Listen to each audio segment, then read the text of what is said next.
Welcome back to the Smarter Marketer podcast, brought to you by Rocket Agency. I'm your host, James Lawrence. Welcome back to the Smarter Marketer podcast. I am here by popular demand. She's back, the first repeat guest that we've had on the pod, Alicia Lykos. Alicia, welcome back. Thank you, James. Very excited. So you've been on the podcast before where you shared how to hire and develop kick-ass in-house marketers.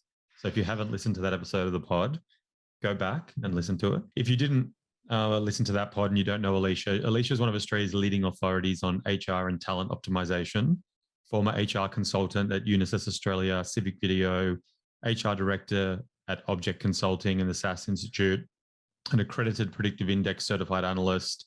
And Alicia's currently CEO and chief talent optimizer at the Red Wolf Group.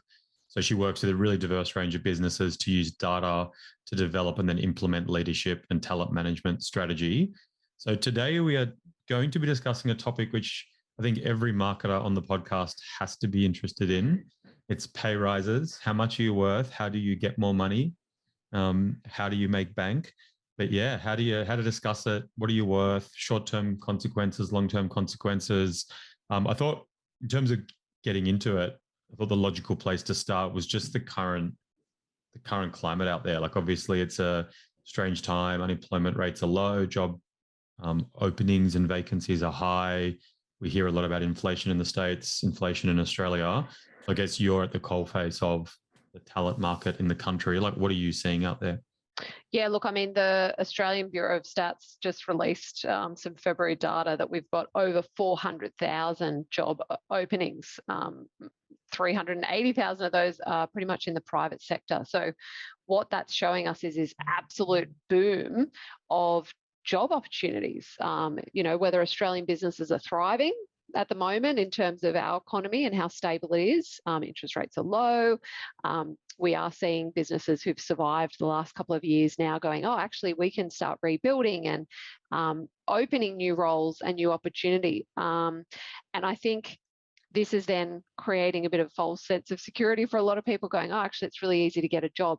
But probably why people are really considering, well, what am I worth? And it's interesting, the money conversation, because money is really it's actually at the very bottom of our basic needs. So if you think of the Maslow hierarchy of needs, those basic life things we need, often we view money really sitting down there. There's a basic need that we need around money and finances. Yeah. But that obviously is a little bit higher, often the younger you are, because obviously you're probably saving for a house. And if you live in anywhere, Sydney, Melbourne, Brisbane, you're probably really struggling with that concept.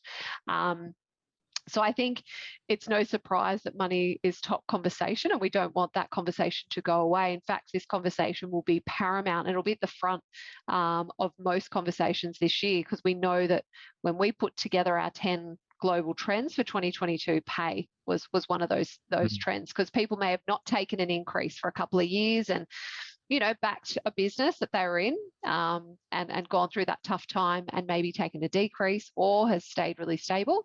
But now we need to proactively have those conversations on both sides. It needs to be a more proactive conversation. It's a tough one. And so 400,000 job openings at the moment, like what's typical?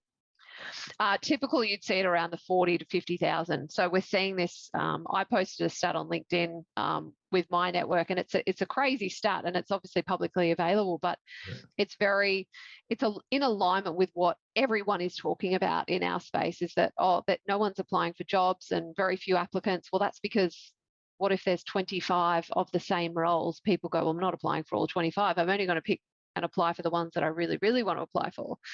Hence our last conversation around attracting top talent. But I think this then starts to impact people in the roles that they're in and really reflecting, well, what am I worth? And I think this conversation will escalate when Australian interest rates go up.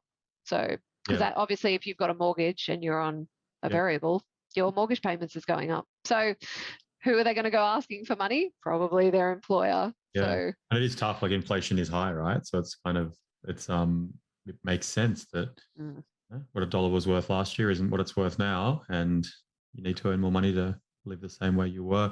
So what are you seeing? Like, are you seeing talent move from one employer to another purely based on a 5%, 10%, whatever percent increase in salary?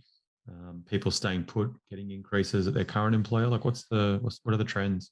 Well, it depends sort of what industry you're in, but certainly we are seeing people move for more money, but we're actually not seeing money as the primary driver. It's often the carrot. Yeah. So if you're on LinkedIn and you get headhunted, you go, oh, tell me how much, and what's that carrot? And I think, of course, if someone's going to offer you 40% more than what you're on now, I mean, how are you've got to seriously consider it. Yeah. But what I think people are truly looking for, and I think if you even ask yourself, what are you truly looking for? We're seeing things around flexibility. We're seeing things around career progression. We're seeing things around being empowered in your role, being in a safe workplace where you can have conversations and not be living in fear. You can be working for a great culture that's living its purpose. I think we are all starting to question life. They called last year the Great Resignation in the US and globally. They're calling this year the Great Reinvention. But what we're saying, it's actually really the Great Reflection, because people are really sitting back and going, oh, what do I want? What do I really want? What's going to make me happy? What's going to give me that lifestyle I want? Is this job going to give me that flexibility to have some passions and interests on the side? Is it going to give me that growth? Is it going to be meaningful? Is it going to be aligned with my passion? So we're definitely seeing people move even outside of their own industries to follow their dreams and passions, because they're realizing that life is more than a paycheck. But at the end of the day, we can't.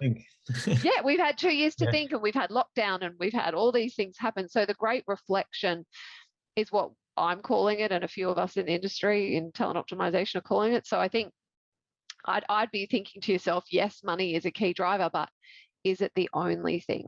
What are those key things that are really important to you, and broadening your thinking? I think I was listening to there are other podcasts on the market which come. Shocking. I know. I was listening to a podcast recently, and they were talking about satisfaction at work, and big study in the States saying that essentially salary has about a 2% impact on your general satisfaction. So, but we all know that we've got mortgages to pay and cars to pay for, and we want to travel and do all the things we like to do. So it clearly is important. And the reason people are listening today is that it does matter. And who doesn't want more money in their pay packet at the end of the fortnight? So I think let's dig into it. That's the climate, and it's a unique one, which I think also gives people opportunity, right? There's an opportunity out there to get paid more, and you should get what you're worth, with certain caveats around what's actually going to give you satisfaction and long-term career growth. But first things first, taking a step back, like, how do you know what you're actually worth as an employee? It's a very good question, and it is a hard one to measure. And sort of the first thing that most people go to mind when they think, oh, what am I worth? They go to Seek. And they go, oh, I'm going to look at my job, and I'm going to look at payscale.com, and I'm going to work out like what my job's worth in the industry. Anything you find online for free is not true. So in the sense, it's highly inflated. So typically it's only the data that goes into those is the top 10 to 20% of the market, because the data that's going in from recruiters and things like Payscale is from people who have moved. The only way to get accurate market data of what particular roles are worth in particular industries is actually to buy the data. And that's through an Aon Hewitt or a Mercer, and that's what companies do. So companies will typically buy the salary survey data and then benchmark their staff to that and go, well, okay, this is what a marketing analyst is worth and a digital marketer is worth. And they've got pay scales in terms of the 50th percentile, or you can pay at the bottom 25th percentile all the way up to the 75th percentile. So some companies make a really clear decision about where they want to pay their staff. Yeah. Some companies just wing it and go, oh, we're not going to buy data. We'll just work it out. We kind of get a feel for the market. Yeah. Which is fine, and many businesses have to do that. The only way to get an accurate reading on what is everyone else getting paid is through buying that data, which most people aren't privy to. I guess they're kind of different things, aren't they? Like what everyone else is getting paid isn't necessarily what you're worth, right? Correct. And I think when we start to talk about worth, we have to have the conversation around value. And value is around the job that you're doing and the value that it brings to a business, not oh, I've spent X amount of hours working and, it's, $25 an hour or whatever it might be. It's about this task or this project. What is the value of this thing that I'm building, creating, delivering upon worth to the organization? Because how much can the business then sell it for or deliver it for? And, at the end of the day, you're still a single person. There's probably multiple people that go into delivering a single thing. And then, as we know with businesses, there's typically what we call a 3 times formula that usually is applied to an employee. Yep. So I think you do need to think about the value versus your worth, the value that you're providing through your role to the business. So obviously, if you're an employee, you don't have access to the Aons and the Mercers and whatever else. What do you do? Because often job ad, it's frustrating to me as an employer, like the idea that job ads go up and don't give a salary range. If I was on the other side, I go, well, I go into a supermarket, I don't know what something's worth. You're going to drag me through 3 interviews and then lowball me. How do you get a bit of a handle on, I'm a certain type of marketer of this many years experience in this kind of space, I should be worth X? Like, do you just rely on, as you said, the seeks, the pay scales to get a bit of an indicative kind of range? You speak to your colleagues? Yeah, I think you've got to try and start somewhere. And so definitely having a look at those. So Hayes usually put out some good data because they look at such a large sample size. So what you don't want to be doing is going, 5 people wrote on this blog, this is what they're being paid. Well, that's not very helpful. You want to look at as big a data set as you can. So Hayes are very good. Some of the very large recruitment companies will do huge amounts of recruitment in a particular role. So they're the ones you'd be looking at. Going through Seek ads is a very risky game because you don't know enough information about that company, their climate. So I would typically get you to have a look at recruiters' data more than Seek ads, and then have conversations with people who are in the industry in terms of, are the senior people that might recruit those roles in the team. So again, I always say in the business world, it's all about your network. It's about the community groups you're in. It's about your mentors and coaches and your contacts, and being able to pick up the phone and have a conversation and say, hey, you work in a pretty similar industry, or you've been in these roles before. I want to have a conversation with you about, typically where would you see these roles sitting? And there's an importance to differentiate roles to an individual. How much would this role be worth in an organization?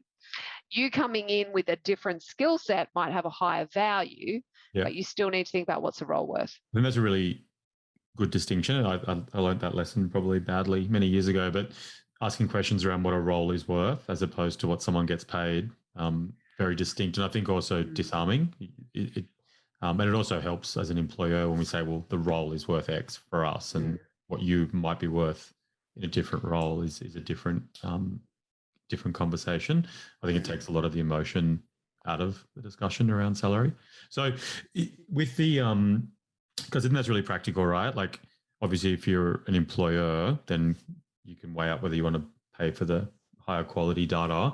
You're an individual looking at the recruiter stuff, cheap, well, it's free. Do they sometimes kind of put higher salary rates than you might expect to kind of bait and switch people, do you think? Typically you would see those being always at the top end, because you've got to remember they're people who've moved and accepted a role in the last 6 months, and therefore it is going to be the top. So that is always going to be an inflated amount.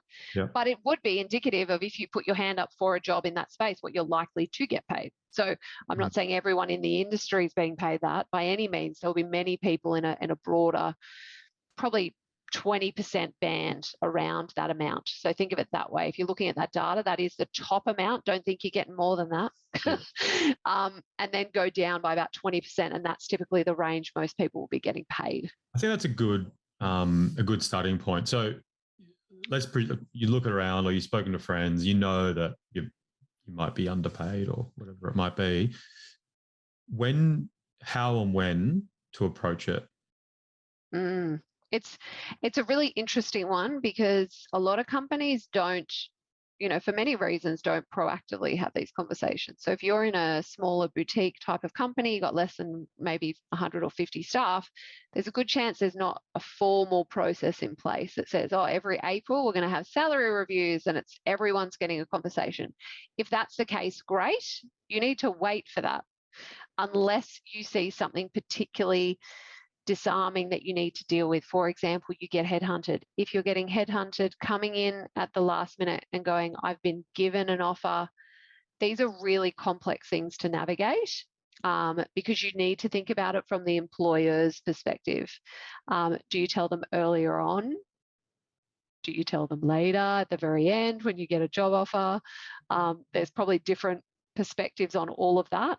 But they're the reasons why you might, I guess, proactively have a conversation about your salary outside of cycle.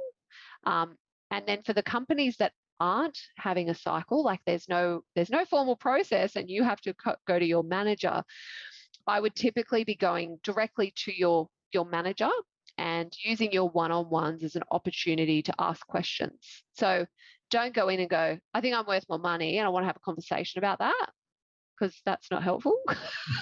You want to go in and say, look, I really want to have a conversation about my career development here with the business in terms of, what I'm passionate about and where I can add the most amount of value. And I would love to have a development-based conversation about my career progression in the organization. And then start engaging in both a development conversation and the pay associated with that. So I think leading with money is, I wanted to use an analogy there, but I won't. Leading with money is just not a good idea. It's like leading with sex on a first date. You know what I mean? Like you just don't, because it's rude. So going in and going, I'm worth more money. And I have been on the other side of too many of these conversations, can I tell you, being in HR my whole career, where people just send off an email and go, I'm worth more money. And they just write these really narcissistic emails. And it's not their intent, but the other side of it is, who is this person and the audacity of them? So I think you do have to sit back and have a conversation in a very rational, pragmatic way. Yeah. And then you're going to engage in a more rational conversation with the other person. Because I think people find this really difficult. Like, people don't like talking money, and there's a whole bunch of stigmas connected to what you earn and whatever else. So I think it is, and there'd be a lot of people listening find it very uncomfortable, the idea of asking for more money. And I think worrying about the downside if they do ask for more money and they're not given it. So I guess the first one there being, if you don't have a locked in annual or quarterly or whatever it is process where it gets reviewed, raise it in a phased or stepped approach, being, I want to talk about my long-term career here, and then slowly introduce the concept that maybe the role that you'll therefore be doing, what you're currently being paid, isn't market for that. Yeah, and I think it's asking the question. And my advice when we do management coaching is always lead with questions. Don't lead with ammunition. So if I was going to go in and have a conversation about salary, my first question to my boss would be obviously about development. Like what's the process around salary reviews and salary discussions with the business? How are they typically handled? And see what they say, and say, well, what would your advice for me be if I wanted to have those type of conversations? Now I have totally disarmed, correct. I have disarmed my boss. My boss is like, my advice is you should put this and this together, or they're going to help you, because you're genuinely saying, what's the process and what advice could you give me if I wanted to engage in those conversations? Bam. That's excellent. And we've definitely had staff over the years that have asked the complete wrong way, and it just gets you back up, right? But I think it's more about, you kind of brought along for the journey, the outcome potentially very different. So framing it in the right way, that to me is probably someone who's more in a position where they're reasonably happy with their current employer, but they just feel that maybe what they're earning isn't what is fair or they could be earning. If it is someone who you're looking to jump ship, you've been off, I think this is only relevant if you actually don't mind your current place of work. You're getting hit up by recruiters, you've been offered another role, it looks on the face of it similar, there's risk with moving, will the culture be as good, whatever else. Tips there in terms of, because you kind of started to touch on it in terms of, will you let your current employer know that you're starting to look around, or how does that work? Yeah, transparency is a really hard one with this. So advising your employer that you're going to actively start looking is a very risky thing to do. So if I'm going to give an employee advice here, I would say sure, honesty is wonderful, but telling your employer you're actively going to look for a new job is a very bad conversation to have. Yeah. Because from the employer's perspective, you're going to go, oh no, do I start recruiting for your job now? Because it takes 3 to 6 months to fill your job. I'm going to start recruiting for your job now. So it's just not helpful. It's an interesting one though. So you also need to know your own dynamics and where you're at, and is there someone in the succession for your role? Is this going to hurt the business? I wouldn't be as open as saying I'm actively looking for a new job and I'm taking interviews. That is probably not my advice to you if you're an employee. Yeah. However, if you're unhappy where you are, you should definitely have those conversations. And typically, I like you to categorize them in 4 areas. I'm unhappy with my job. So job is the first category. And for whatever reason that might be, I don't feel empowered. I don't have the tools. I don't have the resources. I actually hate my job. It is boring. It's not leveraging my skills. The second category is manager. That's a harder conversation to have. If your manager is the one you're having the conversation with, I don't like how I'm being managed. Yep. I'm being micromanaged. I am, disempowered, all those things. Yep. The third category is team. Mm-hmm. So how do you feel about your fellow team? And it could be teams, other teams that you deal with. You might love your job, love your manager. You hate someone else in your team or another team. And the fourth thing is the culture or the organization. So you might want to have a conversation around, I love my job, love my team, love my manager, but I don't believe in this organization. Like, we're doing nothing good for the world. We're advertising gambling machines and I can't do it anymore. Okay, well, I can't fix that for you. I don't align with the values. I don't see the vision. I'm not inspired by the work we do, or the organization is just poorly run. Okay, so those 4 categories are a really great way to structure a conversation with your manager about any levels of dissatisfaction you have. Because what it allows you to do is complement the business on things that you do like. I do really like my manager, my team, and my culture, but it's the job that's the problem. And then you can have a really clear conversation around the job. Like, let's talk about finding you roles and opportunities of things that can expand your development. If it's around management, well, that's a whole different kettle of fish. You could talk about how you need to be managed. So I think it helps you go in more prepared, right? Rather than, I'm unhappy, which is such a vague conversation. Yeah, that's it. And it's probably also helps because I think often if you're dissatisfied at your work, you can't always put your finger on the pulse, right? I think it also helps you in your own brain work out where that dissatisfaction lies. And we've definitely, I think it's an interesting point you raise. And in terms of, do you go into your current employer, say, hey, I'm looking around for new work, I need more money. Certain workplaces, I imagine that'll go down very badly. Certain workplaces will be, let's have a conversation about it, whatever else. But we do look at right person, right seat. We've got lots of people in our business who were once in the right seat, right person, great cultural fit, got to a point where they didn't like the job anymore. And so it's okay, cool, let's work on ways to move you into a job function, a team where you are motivated and learning and all that, and lots of successful examples of that, which I guess is a good open conversation to have, but probably kind of, I guess, interrelated to the pay rise bit, but also a little bit side of as well.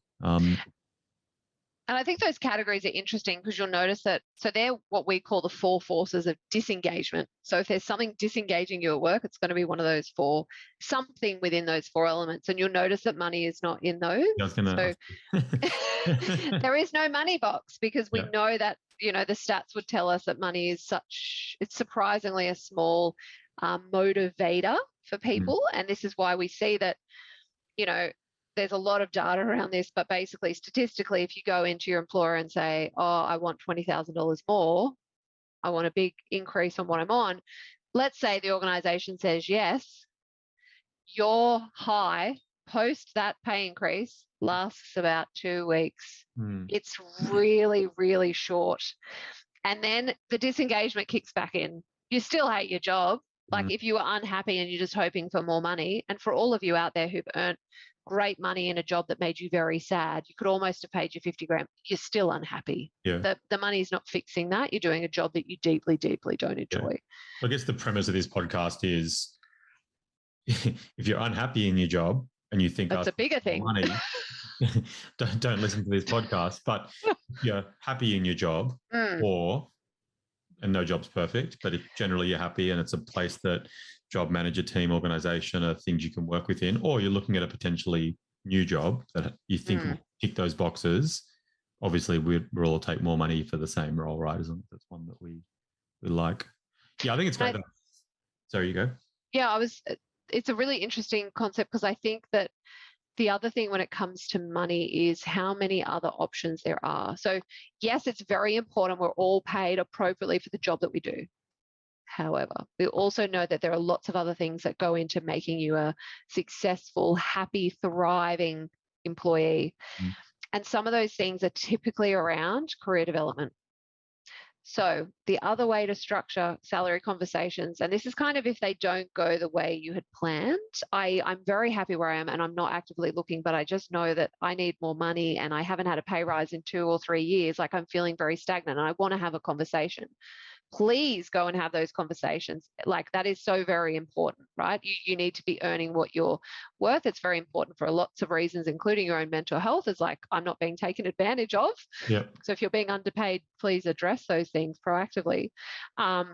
If for whatever reason those salary conversations don't go as planned, maybe you don't get all the money you wanted, I would use career development as another card up your sleeve, because typically what employers are more likely to do or happy to do is actually allocate you budget for training or career programs or mentorships or coaching that might be several thousands of dollars. So if you can't get a salary increase, which from a business perspective sits in their P&L and a very clear line around wages and costs that they carry year on year, including leave and lots of other things that people don't understand, because it's just not in your world as an employee, they may be more inclined to do either a one-off bonus or an allocation of training funds for you.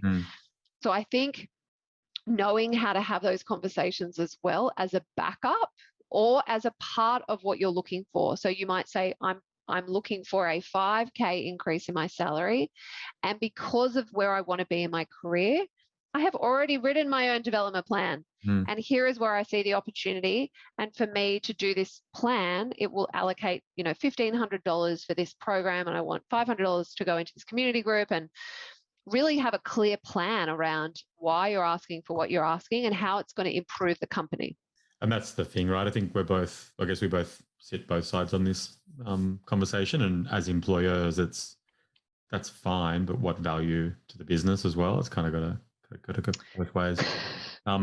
I think that my next question was around short-term pay rise versus long-term career growth, but I think we've kind of covered a lot of that in terms of money is important and you shouldn't be underpaid and you have to feel good about it, but it's not a panacea and it's not going to mask over an imperfect workplace or a job for you.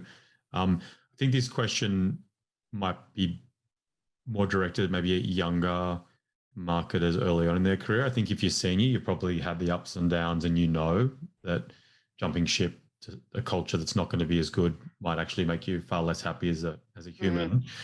What do you do? Like you're a grad and you come in on a grad role and then suddenly recruiters hounding you on LinkedIn, I've got this role, and that place is desperate for someone with 2 years experience. You got one that's close enough and you've been given a salary increase of 30%. What's your advice there? And let's not be too biased. I mean, we're both employers, so we want to hang on to but it's people. It's super attractive, right? And I think that's the challenge for companies when we build those grad programs is how fast we really have to accelerate their salary. And it can be every 6 months really is often what they need to be doing to keep that bump just ticking along. Otherwise, they get caught behind very, very quickly. Because we know the fastest exponential salary growth does happen earlier on in your career. I mean, that's the reality of it if you look at that curve. So I think if you are, that newly found grad who's done their first year, it's all about where do you want to be? What's going to be the best thing for your career? And that's a hard thing to think about when someone's dangling a carrot in front of you. And I would be having a look at the people around you. How long have they been with that business? What's their journey been? Have you seen people that, this individual's been here for 5 years and they're a senior account manager? Like, whoa, they were in my job only a few years ago, because this company does develop its people. If you're in those type of cultures, hold on to that job. However, if you look around and you're like, man, this place burns through people like there's no tomorrow, and people have to move to get any development, well, maybe you need to move too. So I think it actually has a lot to do with the workplace that you're in and the climate that you're in. But the best thing you can do is go and have some conversations with people around you in other departments, and message them on Slack or pick up the phone and say, hey, I want to have like just a real quick career conversation and find out more about your journey with the company, and just see what their journey's been like, especially if they've been there for a couple of years. Did they have to ask for their promotion? Was new roles being created for them? Because if you're also in a thriving business that's growing, there will be more opportunities for you. So again, it's very climate and business dependent, but if you're in a growing organization that's typically inclined to promote from within, man, that is a gold mine. Stay there. Yeah. Versus jumping ship, because you may jump into a ship that's got a toxic culture that doesn't promote from within, and you won't get any more progression. Yeah. And where I feel so biased on this, because we do have a culture where people do move through and they do get promoted, and you do go from being a coordinator to a manager to a senior. And I don't say this out of interest as being a business owner, but it kills me when I see good young kids that I want to hang on to that do take that short-term pay increase to go to a role that you just look at and go, there's no growth there. Like there's no growth. You're stymied. And if you'd stayed here, once again, very biased, the culture's good, you're learning, you're recognized, you would actually, I know what will happen in 2 years' time, 3 years' time, but you're not in the place you should be. Final question, I think, like, how do you actually prepare for that meeting? We've talked about the sensitivities around it. Don't be a bull in a China shop, demanding it in the first meeting. Don't send the email saying, I want this.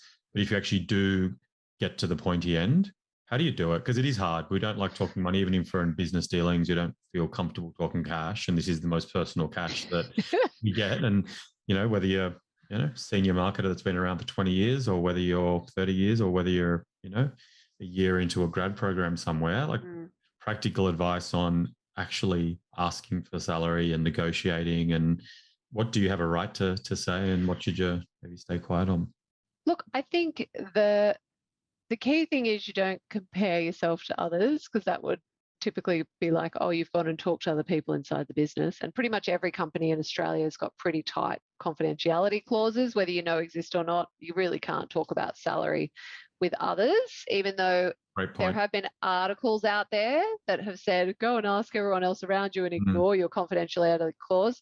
If you breach that, some employers will get their back up and go, what do you mean you went and talked to everyone about their salary? And they may have reasons to terminate you on the spot. So you need to be very careful not to do that. But what I would say is view it like any other business conversation. Go in prepared, with evidence, situations, with a lot of facts and data around it. So, for example, what are the things that you've accomplished?